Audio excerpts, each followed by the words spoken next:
இப்படி நடந்தார் கை தட்டிங்க, இப்படி நடந்தார் கை தட்டினீங்க, இப்படி நடந்தார் கை தட்டினீங்க, எப்படி நடந்தாலும் கைதட்டல் வாங்கின ஒரே ஆள் சிவாஜி கணேசன். நடக்கிறதுக்கும் வசனம் பேசுறதுக்கும் கைதட்டின வாங்கின ஒரே நடிகர் சிவாஜி கணேசன் மட்டும்தான். பேசுறதுக்கு பயத்துக்கு நான் போகல, பார்த்தாவே பயம். சிவாஜி எதன சக்கரவர்த்தி இல்லை சொல்லுங்க. சிவாஜி மாதிரி நான் பல மேடைகள்ல சொல்லியிருக்கேன், எல்லா பாத்திரங்களும் ஏற்று நடிக்கணும்னு நல்லா நடிக்கணும்னு ஆசைப்படலாம். சிலருக்கு தான் அது பொருந்தும். அப்படி பொருந்திய ஒரு மாபெரும் கலைஞன் சிவாஜி மட்டுமே அப்படின்னு நான் சொல்றேன். எப்படியும் வந்தது லேட்டா வந்தேன்னா அது சார்கிட்ட, விஜய் முரளி சார்கிட்ட பேசிட்டு தான் வந்தேன். சொன்னாரு லேட்டா வந்தாலும் சித்ரா லட்சுமணன் வந்துட்டாரு, அதனால உங்களை முன்னால கூப்பிட மாட்டாங்கிறது சொல்லிட்டாரு. அவரு நமக்கு ஆப்பு வைக்கிறதுக்கு ஒரு ஆள் முன்னாலேயே வந்துட்டாரு இல்லையா. சரி, எது எப்படி இருந்தாலும் வர முடியாத சூழ்நிலை. வந்ததுக்கு காரணம் வசந்த மாளிகை. இனியெல்லாம் யார் ரசிச்சா என்ன, நான் எல்லாம் ஒரு 50-60 தடவைக்கு மேல ராஜா தியேட்டர்ல இந்த படத்தை பார்த்துட்டேன் நான் கோயம்புத்தூர்ல. அதனால இந்த படத்தை பத்தி நான் இதுவரைக்கும் பேசி தீர்த்துட்டேன். நான் முதல்ல பயணங்கள் முடிவதில்லைன்னு ஒரு லவ் ஸ்டோரியா எடுத்து, நான் பாடும் பாடல் ஒரு லவ் ஸ்டோரியா எடுத்து, குங்குமச்சிமில் ஒரு லவ் ஸ்டோரியா எடுத்து, மெல்ல திறந்தது கதவு, இந்த மாதிரி படம் எடுக்கிறதுக்கு எனக்கு முன்னோடியா இருந்த படமே இந்த படம் தான். பாட்டுகான்னு இல்ல, எல்லாருமே யாராவது ஒருத்தர் இங்க இருக்கிறவங்களை வசந்த மாளிகை பார்க்காம இருக்கிறாங்களான்னு எல்லாருமே பார்த்துருக்கிறாங்க. அதை பாராட்டுறதுக்காகவும் எல்லாரும் வரணும்னு நினைக்கிறாங்க. ஒரு படம்னா அப்படிதான் இருக்கணும். ஒரு சங்கராபரணம்ங்கிற ஒரு படம் கே. விஸ்வநாத் பண்ணார். அது தெலுங்குல தான் நம்ம பார்த்தோம். தெலுங்கு நமக்கு தெரியுதோ இல்லையோ, ஆனா அதுக்குள்ள இருக்கிற ஜீவனை எப்படி ரசிச்சோமோ அந்த பல ஜீவன் படங்களை கொடுத்தவரு சிவாஜி கணேசன்.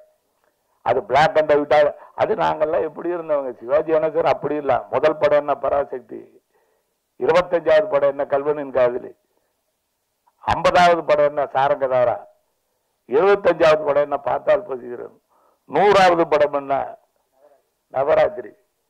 இப்ப 100வது படம் என்ன நவராத்திரின்னு அவர் சொல்றாரு, நம்ம சொல்ல வேண்டியதில்லை, எல்லாத்துக்கும் தெரியும். 125வது படம் இவன் தவறான தகவலை சொல்லுகிறார் என்பதை பணிவுடன் பதிவு செய்து வைக்கிறேன். அதற்கு காரணம் வசந்த மாளிகை, அந்த போஸ்ட், அந்த படம், அந்த சாங்கு, அதனுடைய நினைவு இல்ல மெய்மறந்துட்டாரு. 150வது படம் சவாலே சவாலே, 175வது படம் அவன்தான் மனிதன், 200வது படம் திரிசூலம். அந்த மாதிரி அப்படியல்ல, டோட்டலாவே சிவாஜி கணேசனை அனுமனுவா ரசிச்சது. அது எத்தனை படத்துலன்னு தெரியாது.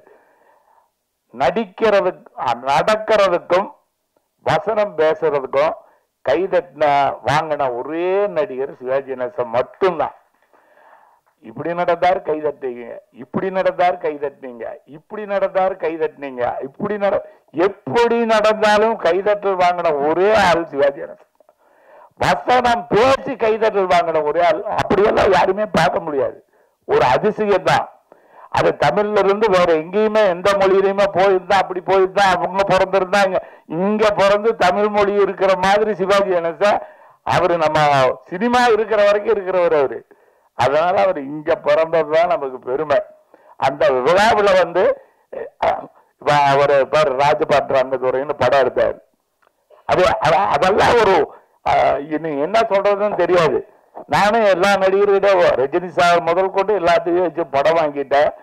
யாராவது நம்ம நினைக்கிற மாதிரி நடிப்பாங்களான்னு பார்த்தா என்னால பார்க்க முடியல. ஏன்னா எல்லா நடிப்பையும் நான் சிவாஜி மூலியமா பார்த்துட்டேன். அதுக்கு மேல என்னால பார்க்க முடியாது. அப்படி பார்த்தேன்னு சொன்னா அது போய். எங்கேயாவது நீங்க இங்க நடிக்கிறதுக்கு முன்னால் நம்ம என்ன நினைச்சோமோ அது கண்ணதாசன் எப்படி எழுதுறாரோ, நம்ம நினைச்சது ஒரே வரியில, நான் யார் உன்னை மீட்ட வரும் நன்மைக்கும் தீமைக்கும் வழிகாட்டன்னு இந்த பாட்டுல என்ன அதான் லவ் ஸ்டோரியே ரொம்ப அழகா. என்ன செய் மச்சான்னு ஒரு படம் எடுத்த, அதுல வந்து பேசாதான்பா, அப்பவே ரேவதி பேசுவா, இன்னும் இந்த விஷயத்துல மூச்சே விடக்கூடாதுன்னா சேர்த்துட்டான். அது கதையா வச்சது காரணம் வசந்த பாடு. நீயே இப்படி நீ அப்படி கேட்டுக்கூடாதுங்கிறது எவ்வளவு ஒரு சின்ன அதுக்குள்ளார ஒரு ஜீவன் இருக்கிறத கண்டுபிடிச்சு அதை படமா எடுத்து சிவாஜி கணேசன் நடிப்பாருங்கிறதெல்லாம் விடுங்க, அவர் எப்படி கொடுத்தாலும் நடிப்பாரு. அது வில்லனா இருந்தாலும் சரி, யாரா இருந்தாலும் எந்த எல்லாத்தையுமே ஒரு சிவாஜி கணேசங்கிற ஒரு அற்புதமான நடிகர். அப்படின்னா மோட்டார் சுந்தரம் பிள்ளைன்னு ஒரு படம், அதுல ஜெயலலிதாவுக்கு அப்பாவா நடிச்சுட்டு அதுக்கப்புறம் பொட்டு வைத்த முகமோன்னு சுமதியன் சுந்தரியில வர்றாரு, எங்கள் கல்யாணம் கலாட்டா கல்யாணம்னு வர்றாரு, காதல் மலர் கூட்டம் ஒன்றுன்னு வர்றாரு தெய்வ மகள்ல. அப்படி ஒரு அப்பாவா நடிச்சுட்டு அதுக்கப்புறம் அந்த பொண்ணு கூடயே ஒரு ஹீரோவா நடிக்கிறது, அந்த பொண்ணை போய் ஹீரோனியா போட்டுத நடிக்கிற தைரியம் இருந்தா நம்ம டைரக்டருக்கு தைரியம் இருக்குது, ப்ரொடியூசருக்கு தைரியம் இருக்கிறோம்ல, அதை விட நடிகருக்கே ஒரு தைரியம் இருக்குதுன்னா அது சிவாஜி கணேசன் தான். அது அப்பாவோ பையனோ எத்தனை வில்லன், 17 படம் வில்லனா நடிச்சிருக்காருங்க சிவாஜி கணேசன். பெண்ணின் பெருமை, கல்வனின் காதலி, அந்த நாள், நானே ராஜா, இப்படி லைனா சொல்லிட்டே போலாம். அத்தனை படங்களையும் அவர் வில்லனா நடிச்ச. அப்போ வில்லனோ கதாநாயகனோ அப்பாவோ வேற வேற. ஞான ஒளினா அது வேற அப்பா, தெய்வ மகன்னா அது வேற அப்பா, உயர்ந்த மனிதன்னா அது வேற அப்பா, பெண்ணின் பெருமைன்னு அது வேற அப்பா. அப்படி அப்பாவோ நாயகனோ வில்லனோ எதுவா இருந்தாலும் நடிப்புன்னு நினைச்ச ஒரே ஒரு ஆள் சிவாஜி கணேசன் மட்டும்தான். அவர்கிட்ட மட்டும்தான் அந்த நடிப்பு இருந்தது. அதுல எங்களை நாங்க சின்ன வயசா இருக்கும்போது, ஒரு 15 வயசு 16 வயசுல இருக்கும்போது இந்த வசந்த மாளிகை படம் பார்த்தா அப்ப இளைஞர்கிட்ட நான் எடுத்த பயணங்கள் முடிவதில்லை எப்படி ஒரு இளைஞர்கள் கிட்ட போய் சேர்ந்ததோ, அன்னைக்கு இந்தியா அதாவது தமிழ்நாட்டில் இருக்கிற எல்லா இளைஞர்கிட்டையும், அது எம்ஜிஆர் ரசிகனோ சிவாஜி ரசிகனோ எந்த ரசிகனா இருந்தாலும் அந்த வசந்த மாளிகை கொண்டு போய் சேர்த்துச்சு. அதை பார்த்து ரசிச்சோம். அது மறுபடியும் ரிலீஸ் ஆகும் போது இவங்கெல்லாம் படுற சந்தோஷத்தை விட நான் ரொம்ப சந்தோஷப்படுறேன். என்ன அவருக்கு இருந்த தைரியம் எனக்கு நான் வாங்கி அதை ரிலீஸ் பண்ண முடியலையேங்கிறத ஒரு ரைட் இருக்க முடியல, எனக்கு அது தோணலை. பண்ணியிருக்காரு, சந்தோஷம். நல்லா இருக்கு நல்லா இருக்குன்னு சந்தேகமெல்லாம் பட வேண்டியதில்லை, நல்லா இருக்கு. நன்றி, வணக்கம். ஆர் சுந்தரராஜன் வெளிநடப்பு செய்யறதை நான் வன்மையா கண்டிக்கிறேன். இவர் பேசுறதுக்கு பயந்துட்டு நான் போகல, இவரை பார்த்தாவே பயம். இந்த படத்தை வாங்கி வெளியிடுகின்ற திரு தம்பிதுரை அவர்களோடு மிக நீண்ட காலம் எனக்கு பழக்கம் உண்டு. ஒரு நல்ல ஒரு ஆளுமையுள்ள ஒரு தலைவர். அதன் காரணமாகத்தான் இத்தனை ஆண்டுகள் அவர் சொன்ன மாதிரி இந்த அசோசியேஷனில் அவரால் தலைவர் பொறுப்பில் இருக்க முடிகிறது. இந்த படம் அவருக்கு மிகப்பெரிய வெற்றியை ஈட்டி தர வேண்டும் என்று முதல்ல வாழ்த்தி விட்டு அதற்கு பின்னால் என்னுடைய உரையை தொடங்குறது சரியா இருக்கும்னு நினைக்கிறேன். தனக்கு 80 வயசு அப்படின்னு சொன்னார், நெருங்கிக்கிட்டு இருக்கேன்னாரு தம்பிதுரை. வாங்கியிருக்க படம் பார்த்தீங்களா? காதல் படம். ஏன்னா அவருக்கு தெரியும் இது ஒன்று தான் சாகாவரம் பெற்றது அப்படின்னு. அந்த சாகாவரம் பெற்ற படங்களில் வசந்த மாளிகைக்கு தனி இடம் உண்டு. இந்த வசந்த மாளிகையை பொறுத்த வரைக்கும் இங்கே மேடையில் இருக்கவங்கள எனக்கும் குகனாருக்கும் கொஞ்சம் கூடுதல் பந்தம் உண்டு. என்னன்னா வசந்த மாளிகை படத்துடைய படப்பிடிப்பு நடைபெற்று கொண்டிருந்த போது அவர் ராமாயணோடு நெருங்கிய தொடர்பில் இருந்தார். நான் அப்போ பத்திரிகையாளனாக இருந்தேன். வாகினி ஸ்டூடியோ எனக்கு தெரிஞ்ச அந்த படத்துடைய படப்பிடிப்பு நடைபெற்ற போது ஏறக்குறைய 20-30 நாட்கள் அந்த படப்பிடிப்பு தளத்திலே நான் செய்தி சேகரிப்பதற்காக போயிருக்கேன். அப்போ நான் ஒரு பத்திரிகையாளர்.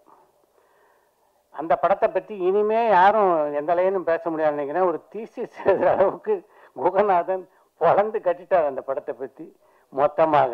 அவரை தாண்டி அந்த படத்தை பற்றி பேசுறதுக்கு எதுவுமே இல்லை அப்படின்னு தான் என்னுடைய நினைப்பு.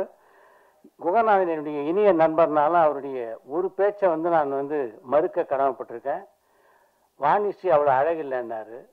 அதை நான் வன்மையாக கண்டிக்கிறேன். பல நாட்கள் என்னுடைய தூக்கத்தை கெடுத்த பெருமை வாணிஸ்ரீ கொண்டு. இந்த பேரை விட ஒரு அழகான பேர் பார்க்க முடியுமா? காதல் பேர்னா இதுதான் ஜோடி அப்படின்னு எல்லோரையும் கிறங்க வைத்த ஜோடி இல்லையா சிவாஜி வாணிஸ்ரீ? அதை தாண்டி ஒரு ஜோடியா பார்க்க முடியாது. அந்த படத்துடைய வெற்றிக்கு அவங்க 2 பேருடைய கெமிஸ்ட்ரி மிக மிக முக்கியமான காரணம். அந்த படத்துடைய பாடல் வரிகளை பற்றி குமரன் சொன்னார்.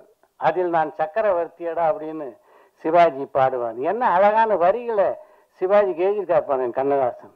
சிவாஜி எதில் சக்கரவர்த்தி இல்லை சொல்லுங்க? சிவாஜி மாதிரி நான் பல மேடைகளில் சொல்லியிருக்கேன், எல்லா பாத்திரங்களும் ஏற்று நடிக்கணும்னு நல்லா நடிக்கணும்னு ஆசைப்படலாம். சிலருக்கு தான் அது பொருந்தும். அப்படி பொருந்திய ஒரு மாபெரும் கலைஞன் சிவாஜி மட்டுமே அப்படின்னு நான் சொல்லுவேன். ஏன்னா அவரை தான் நீங்க கர்ணனாவும் பார்க்கலாம், அப்புறம் பார்க்கலாம், தெய்வ மகன்ல வந்து ஒரு சின்ன பையனாவும் பார்க்கலாம், எங்க ஒரு ராஜாவில் ஒரு வாலிபனாவும் பார்க்கலாம். இது மாதிரிலாம் மற்ற நடிகரை பார்க்க முடியாது. கூடு விட்டு கூடு பாய்கின்ற மாதிரி நடிக்கக்கூடிய ஆற்றல் பெற்ற ஒரே நடிகர்னா வந்து சிவாஜி மட்டுமே. இந்த படத்தை பொறுத்த வரைக்கும் ஏறக்குறைய இந்த படம் வந்து 54 ஆண்டுகள் ஆகுது. இப்போ நேற்று வந்து சில தயாரிப்பாளரோடு பேசிக்கிட்டு இருந்தேன் நான். இப்போ படம் வாங்க இவர் இல்லை, அவர் இல்லை, டிஸ்ட்ரிபியூட்டர் இல்லை, ஓடிடி இல்லை, சேட்டலைட் இல்லைன்னு. 54 வருஷம் முன்னாடி இல்லையான படத்துக்கு இந்த மேடையிலேயே 3 யூனிவர்சல் இருக்காங்கன்னா இது போன்ற சாதனையெல்லாம் அவர் யார் செய்ய முடியும்? நினைச்சு பாருங்க. 1972ஆம் ஆண்டிலே வெளியான இந்த படம் சிலோன்ல இருந்து 2 ஆண்டுகளை கடந்து ஓடியது. சிவாஜியை பொறுத்த வரைக்கும் அவருக்கெல்லாம் வந்து மரணமே இல்லை அப்படின்னு சொல்லுவேன். சிவாஜி மறைந்து விட்டதா யாராவது நம்மள நினைக்கிறோமா? சிவாஜி வந்து சரீரம் தான் இல்லை, அவ்வளவுதான். ஆனால் நம்முடைய இதயங்கள் எல்லாவற்றிலும் வாழ்ந்து கொண்டிருக்கிறார் சிவாஜி அப்படின்றதா உண்மை இன்று வரையிலே. இன்னும் சரியா சொல்லணும்னா இந்தியாவுடைய 8வது தேசியம் எந்த கட்டடமும் இல்லை, கற்பக விருட்சம் மாதிரி இந்த கலையை காத்து கொண்டிருந்த நடிகரும் சிவாஜி கணேசன் தான் இந்தியாவுடைய 8வது அதிசயம் என்று நான் சொல்றேன். சிவாஜி வச்சு 2 திரைப்படங்கள் எடுக்கக்கூடிய வாய்ப்பு பெற்றவன் நான். 2 படமே மாபெரும் வெற்றி படங்கள். ஒரு படம் வாழ்க்கை. இந்த வாழ்க்கை திரைப்படத்தை பொறுத்த வரைக்கும் என்னுடைய நண்பர்கள் எல்லாரும் சொல்லுவாங்க, இன்னைக்கு கூட நம்முடைய வாழ்க்கையில் எங்கேயாவது சோர்வு ஏற்படும் போதுன்னா வாழ்க்கை படத்தை தான் போட்டு பார்ப்போம், திருப்பி ரீஜெனரேட் ஆகும் அப்படின்ட்டு. அந்த மாதிரி ஒரு எல்லோருக்கும் உற்சாகத்தை தரக்கூடிய படம் வந்து வாழ்க்கை. மனோஜ்குமார் சொல்லும்போது சொன்னார் சிவாஜியினுடைய அந்த படப்பிடிப்பு டைமை பற்றி. அது மாதிரிலாம் ஒரு டைமுக்கு வர்ற கலைஞரை பார்க்கவே முடியாது. எல்லா படப்பிடிப்பு தளங்களையும் பார்த்தீங்கன்னா காலையிலேருந்து ப்ரொடக்ஷன் மேனேஜர் வேலை என்னென்னா, சார் படம் கிளம்பிட்டீங்களா, எத்தனை மணிக்கு கிளம்புவீங்க, 8 மணிக்கு ஷூட்டிங்கு, டைரக்டர் வந்துட்டான்னு சொல்லிட்டே இருப்பாங்க. சிவாஜியை மட்டும் ஒப்பந்தம் பண்ணிட்டீங்க உங்கள் படத்துக்குன்னா இந்த ப்ரொடக்ஷன் மேனேஜர் ஜாலியாக வீட்டிலே இருக்கலாம். ஏன்னா சிவாஜி 8 மணிக்கு வருவார்னு எல்லாருக்கும் தெரியும். 7:50க்கு எல்லாரும் இருப்பாங்க. சிவாஜி வந்து விடுவார் 8 மணிக்கு, அதுக்கு முன்னால் போனோன்ட்டு. அந்த அளவுக்கு ஒரு பங்க்சுவாலிட்டியும் ஒரு கண்டிப்பையும் சினிமா செட்டில் வந்து வந்து ஒரு ஒரு இராணுவம் மாதிரி இருக்கும் சினிமா செட். அப்படி ஆக்கினவன்னா அது சிவாஜி கணேசன் மட்டும்தான். இந்த படத்தினுடைய தன்மை, இந்த படம் இப்போதும் மிகப்பெரிய வெற்றி அடையும் போதிலே எனக்கு எல்லளவும் சந்தேகம் இல்லை என்று கூறி விடைபெறுகிறேன். வணக்கம். நல்ல வேலை ஆர் உதயகுமார் சார் வரல. அது வந்ததான் இங்கேயே என் கதை முடிஞ்சிருக்கும். வசந்த மாளிகைக்கு வந்துட்டு நான் வசந்த மாளிகையாக இருப்பேன். ஆமாம் ஆமாம். இல்லை சொல்லு கால் இருக்கு இங்கே. ஆமாம் வீடியோ இருக்கு. இல்லை இப்போ நேரம் ஃபோன் பண்ணியிருப்பாங்க, யாராவது அடிச்சிருப்பாங்க நேரம். ஆமாம் நாளைக்கு கச்சேரி ஆரம்பம். ஆமாம் சபரிமலைக்கு பக்தர்லாம் போவாங்க, ஒரு குரூப்பாக போவாங்க. அதில் 40 வருஷம் 50 வருஷம் போனவங்களும் குருசாமியாக இருப்பாங்க. அப்புறம் 10 வருஷம் 5 வருஷம் போனவங்களும் கூட போவாங்க. அதில் கன்னிச்சாமின்னு இருப்பாங்க, பூசா போகிறவங்க கன்னிச்சாமிப்பாங்க. இந்த மேடையில் நிறைய குருசாமிகள். இதில் மூத்த குருசாமிங்கிறது வி.சி. குலநாதன் சார் தான். அதுக்கடுத்து நம்ம சித்ரா லட்சுமணன் சார். ஆமாம் அதனால் இந்த குருசாமி நிறைந்த அவையை வணங்கி இந்த கன்னிச்சாமி கன்னி பேச்சு ஆரம்பிக்கிறேன். வசந்தமாளியை பார்த்த உடனே நம்ம அரவிந்தராஜ் கொஞ்சம் மூடு கொண்டுட்டார். சொல்லிட்டார், படம் பார்த்த உடனே நம்ம நல்லா இருக்குங்கிறோம், சூப்பராக இருக்குது. அவர் வி.சி. குலநாதன் சார் வந்து பல்கலைக்கழகம்னாரு எல்லாம்னாரு. அவர் திருப்பி லவ் பண்ண மூடு வந்துச்சுட்டார். அவர் ஒன்றும் தடை இல்லை சார், என்ன நாளைக்கே ஆரம்பிச்சிருங்க, என்ன கொஞ்சம் வீட்டில் சொல்லிட்டு ஆரம்பிங்க. ஏன்னா வசந்த அந்த படம் பார்த்துட்டு நான் அப்படி கவனிச்சேன் அவரை. அப்படியே லவ் மூடு போயிட்டார். சிவாஜி கணேசன் கண்ணை விட இவர் கண்ணில் காதல் கொப்பளிக்குது அப்படியே. அதில் நாளைக்கே நீங்கள் ஸ்டார்ட் பண்ணிடுங்க, வாழ்த்துக்கள். அப்புறம் வி.சி. குலநாதன் சார் சொன்னார் சிவாஜி கணேசனை பற்றி. அந்த அவர் பல்கலைக்கழகம், அவர்கிட்ட எல்லாம் நடிப்பை கற்றுக்கணும், நடிகர்லாம் அவர்கிட்ட வேண்டிய கற்றுக்கொண்ட விஷயம் நிறையா இருக்குனாரு. அது நடிப்பெல்லாம் கற்றுக்கணும் சார், அவ்வளோ பெரிய இதுதான் பேராசப்படாதீங்க, அவ்வளோதான் வேணாம், ஒன்றே ஒன்று கற்றுக்கலாம். பெரிய நடிகர் என்னென்னா அந்த இயக்குனருக்குள்ள மரியாதை கொடுத்துருது. இயக்குனர் அடிமையாக நினச்சி என்ன பண்ணுறது, நான் நாளைக்கு 11 மணிக்கு வரேன் அப்போ சாப்பிட்டு வச்சுக்கொண்டு தான் இயக்குனர் அடிமையாக நினைக்கிறது. அதனால சிவாஜி கணேசனை பார்த்து நம்மலாம் நடிக்கணுங்கிறதுலாம் நீங்கள் அவ்வளோ பேர் ரொம்ப பேசப்படுறீங்க. நீங்கள் அது மாதிரி டைமிங்க்கு வந்தால் போதும் சார். இன்னைக்கு இது சிலர் டைமிங்க்கு வராங்க, அது டைம் வந்தாலே பிடிச்சி காப்பாற்றலாம் அன்றைக்கி நடிக்கிறது அப்புறம். ஆனால் அதில் ஒரே ஒரு சந்தோஷம், ஒரு சிவாஜி கணேசன் சார் வீட்டுக்கு நான் போய் அவரை சந்தித்து பேசியிருக்கேன். ஆமாம் அது ஒன்று தான் இந்த மேடையில் இருக்கும்போது எனக்கு நல்ல வேலை. அவர் அப்போ நேரம் பார்க்குற பெரிய விஷயம். வீட்டுக்கு போய் ரூமில் போயிட்டு பார்த்து நான் நம்மளே உள்ளே விடுவா நம்ம அசிஸ்டன்ட் டைரக்டரு அப்போ அஜித் சாரோட மேரேஜ் டைம் அவரோட இன்விடேஷன் கொடுக்கறதுக்காக சாலினி அவங்க அப்பா குட்டிக்கு போகிறதுக்குல அப்படி போனதான் போய் அப்போ கொடுத்து அப்போ என்னன்னா எல்லாருக்கும் கூல் ட்ரிங்க்ஸ் கொடுத்தாங்க. எனக்கு அப்போ கொஞ்சம் இருமல் இருந்த டைம். இல்லை சார் இல்லை அதை ஒதுக்குறீங்களே அப்படின்னாரு. அவன் ஒரு குடிக்க நடிக்கிறா அது அவளை பேச கவனிச்சிருக்காரு. அப்போ இங்கே வந்து நம்ம வந்து இல்லை சார் இருமல் இருக்கு டீ காஃபி குடிக்க சொல்ல முடியுமா? ஒன்றும் இல்லை சார் இருமலாவது விக்கலாவது அஷ்ட அப்புறம் பார்த்துக்கோ அப்படின்ட்டு அவர் அந்த அனுபவம் ஒரு நேரம் பார்த்தோம். அவர் நம்மகிட்ட வந்து வார்த்தை பேசியிருக்காரு. இதெல்லாம் வந்து பார்க்கும்போது ரொம்ப ரொம்ப சந்தோஷமா இருக்கு. ராமநாடு சார் சொன்னார், ஒரு கதையை படிச்சுட்டு அந்த கதை மேல ஒரு ஆர்வம் இதை படம் பண்ணணும்னு நினைச்சிட்டு தலைமாட்டிலேயே கதை வச்சிருக்காரு. விடிஞ்சா அந்த கதையை படிக்கிறாரு. இந்த கதையை படம் பண்ணுங்கிறதுக்காக அந்த என்.டி. ராமராவ் படத்தையே அவர் இன்னொருத்தர் கொடுக்குறாரு. அப்ப அந்த கதைக்கு கொடுத்த முக்கியத்துவம் ஒரு ப்ரொடியூசர் ஒரு கதைக்கு கொடுக்குற முக்கியத்துவம் இதோட உதாரணம் இல்லை சார். எல்லா படத்தையும் பார்த்துருவாங்க. ஆனா சிவாஜி ரசிகர் இருக்காங்கல்ல மோசமான ஆளுங்க சார். நீ எங்க விட்டு பிள்ளை போடு அன்பிவா போடு எங்க ஆள் படத்தை பார்ப்போம் அப்படிப்பாங்க. நான் நான் சொல்றது கூப்பிடுவேன். எம்ஜிஆர் படம் பார்க்க மாட்டாங்க. அது எம்ஜிஆர் படம் பார்த்தா அவங்க என்னமோ சிவாஜி போட்டு துருவ மாதிரி அவங்க அது படம் தானே ஒரு கதை பார்ப்பேன். அவ்வளவு வைராக்கியம் உள்ளவங்க சிவாஜி ரசிகர்கள். சார் நான் கண்டுபிடிக்கிறேன். ஓ இது திரிசாவா அப்படின்ட்டு பல்லவி தெரிய மாட்டேங்குது. அவ்வளோ பாஸ் கட்டிங் இங்க இப்ப வச்சிருக்காமங்க நல்லா ரசிங்கடா சார். பாசி அழகா அதாவது கம்மி இருந்தா கூட உங்களுக்கு ரசிக்க விட்டுங்க. என்ன சிவாஜி அந்த ஒரு ஷாட் அப்படி திரும்பினார்னா அந்த அந்த க்ளோஸ் முடிகிற வரைக்கும் நம்மளுக்கு ரசிச்சுட்டே இருக்கும் அந்த கண்ணு. ஆனா இதுல பிகினிங் இந்த பிளேட்ல வருவார்ல அதில் தண்ணி அடிச்சுட்டு அந்த கண்ணு அவ்வளவு சிவந்திருக்கும். உலகத்திலேயே சொல்றேன் அந்த கண்ணுல அவ்வளவு அந்த கோவப்ப மாதிரி இந்த சிவப்பா வச்சு காட்டின ஒரே ஆளு சிவாஜி கணேசன் சார். கிளிசம் போடுவாங்க கண்ணீர் வரும் எல்லாம் வரும். கண்ணுக்கு மேக்கப் போட முடியுமா? கண்ணுக்கு சிவப்பு பெயிண்ட் தரணுமா? இங்கே ரோஸ் போடலாம் கண்மை போடலாம். கண்ணுக்கு சிவப்பு பண்ண முடியுமா? அது யார் கொண்டு வந்தது? இப்போ மேக்கப் பண்ண கொண்டு வந்தானா? நடிகர் சிவாஜி கணேசன் தான். ஒரு வரி தான், ஏன் இப்படி செஞ்ச? அதை தூக்கிட்டா கதை இல்லை. ரெண்டு இதயங்கிறது அப்புறம் அந்த ரெண்டையும் உதயமானதுக்கு என்ன காரணம்? ஏன் இப்படி செஞ்ச? அப்போ அந்த லவ்வர் அவருடைய கௌரவ பிரச்சனை போச்சு. என்ன யாரும் சந்தேகப்படலாம், உங்க அம்மா சந்தேகப்படலாம், யாரும் சந்தேகப்படலாம், உலகம் சந்தேகப்படலாம். ஆனா நான் விரும்புற ஒருத்தன் அதனால திருட்டுப்படம் வந்திருக்கும். அதுல கதாநாயகி மேல திருட்டுப்படம் சுட்டிடுவாங்க. இவதான் எடுத்தான்னு ஒரு ஒரு ஜோடிச்சிருவாங்க. அப்படியே அப்ப எல்லாம் நம்பிடுவாங்க. சிவாஜி கணேசன் வந்து என்ன பண்ணிருக்கணும்? அவருக்கு தெரிஞ்சிருக்குல்ல, அவர் பண்ணிருக்க மாட்டான்னு வாதாடி இருந்தா கதை இல்லை. அவரும் ஏன் இப்படி செஞ்சார்? அதனால கடைசி ரத்த கற்கள் கைப்பிடிச்சு சார். அந்த வார்த்தை நம்மள அந்த பொண்ணு தூக்கி போடணும், நம்ம இந்த பாட பாடணும். யாருக்காக இது யாருக்காக இந்த மாளிகை வசந்த மாளிகை. அப்ப இந்த பாட்டை பாடக்காக லவ் பண்ணி தோக்கணும் தோணும் சார். அதான் சார் வசந்த மாளிகை. காதல் அப்படின்னு ஒரு ஸ்கிரிப்ட்னாலே வசந்த மாளிகை ஞாபகத்துக்கு வரும். அதான் எவருக்கு என்னைக்கு நினைச்சாலும் எப்படி பழைய காதல் நினைக்க திருப்தி அதே மாட்டிக்கணும். எப்போ பழைய காதல் நினைச்சாலும் எப்படி சுகமா இருக்கோ அதே பரவாயில்ல மாட்டியாச்சு. அப்புறம் அதே மாதிரி வசந்த மாளிகை எப்போ நினைச்சாலும் சுகம் சுகம் சுகம் சுகம். நன்றி, வணக்கம்.